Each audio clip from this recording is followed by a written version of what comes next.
Anger management for teens and success. As a teen, it must be rather difficult to always be positive in every situation. Growing up in society today is challenging and teenagers are often compelled to be defensive. Teenagers are not usually compassionate individuals. They are constantly in competition and jealousy is a huge factor. The fight to always be number one is very common in the teenage world. It is unfortunate and sad since these years ought to be the best years of their lives. Teenage children are forced to grow up long before their time because of the daily challenges and obstacles they're faced with. Some young people can handle adversity very well while others are quick to build a defensive wall.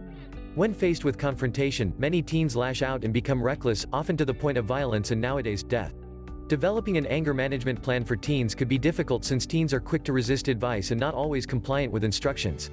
In order for anger management for teens to be successful, a program must be designed that will reach the targeted teen without being overbearing. Convincing a teenager that they have behavioral issues which need attention may be a challenge, but it is essential to make them understand the importance of making a change. If anger is not controlled, it can control the life of the individual affected. This is unfortunate in any life, including that of a teenager.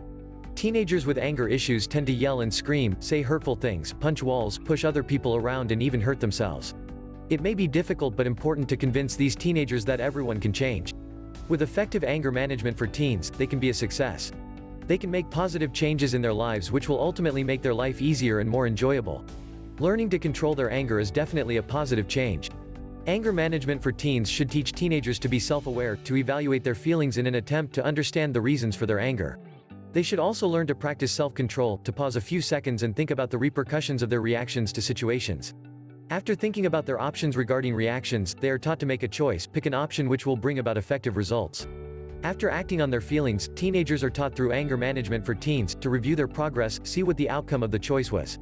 These steps might be considered an effective lesson plan for anger management in teens. If using this plan each time they are confronted with irritating situations, eventually the teenager will be capable of dealing with confrontations much better. Teenagers have their own minds with their likes and dislikes. Suggesting techniques like exercising, listening to music or journaling might be good anger management for teens. Success will only be achieved when the teenager is able to accept responsibility for their actions and realize they need to make changes. Using their likes as distractions may be a good tool in anger management. These may be techniques which they are willing to try when they feel angry or threatened. Helping a teenager be successful in anger management may require hours of hard work and tears, but realizing that individual is being spared from a future of recklessness and avoidable challenges is worth every second. If you like the video, give us a thumbs up and subscribe to the channel. For more information, click on the link in the description. Thank you for watching and see you next time.